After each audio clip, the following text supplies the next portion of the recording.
The Pathan tribes, though pacified now, still hold to their warrior traditions.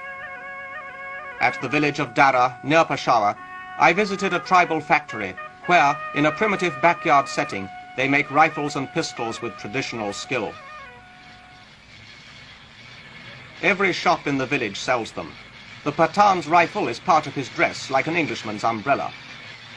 He once used his rifle a lot, in the days when he fought the British and lived by plunder. Since the British Army withdrew and Pakistan became independent, the fighting has largely ended. But the gun-making goes on.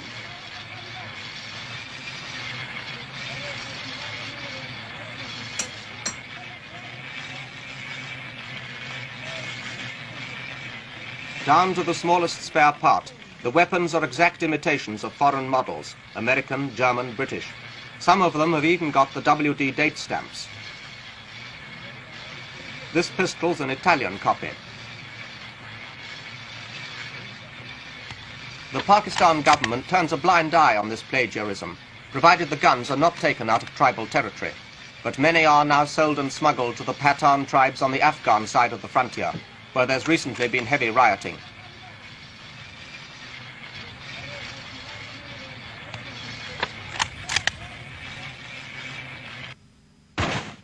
The Pathans are a warrior race, but they're also a gifted and intelligent one.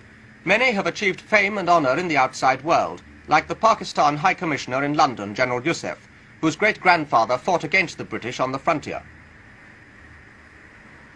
Is the northwest frontier very different from what it was in the days of your boyhood there? Oh, it is.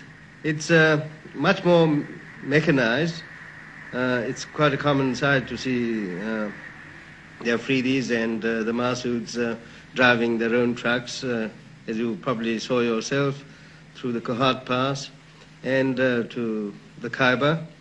Are you at all nostalgic for the bad old days when the Pathans fought the British?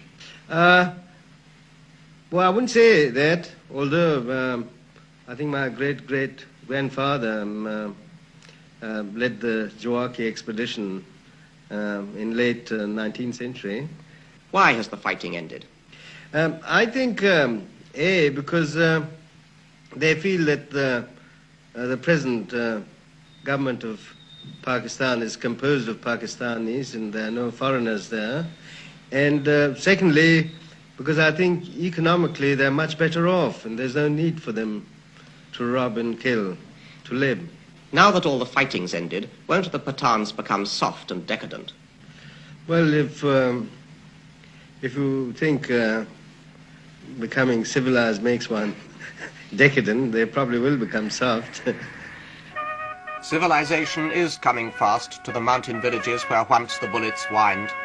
The Pathans, it is true, are still an archaic people, vengeful and quick to anger, and the government has wisely preserved the patterns of their tribal society. But it's also spending money on them, and they respond by demanding more things modern. They feel quite at home in big American cars. They're a warm and hospitable race, and they love the things of peace, like a quiet smoke of a chelum, the local hookah. Is this decadent? Slices of raw sugar cane are eaten as sweets. Volleyball is a legacy of the British Army, and the village children play it eagerly. 90% of these boys go to school, while literacy among adults is far lower. Everywhere the accent is now on education.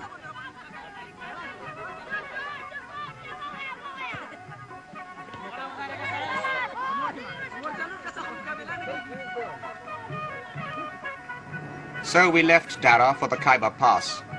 The alpine freshness in the clear mountain air made me forget the poverty and dirt that are ever present in Asia.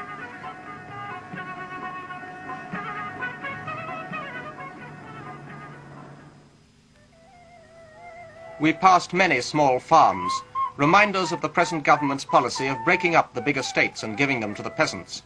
This man owns 20 acres. His soil is fertile but dry.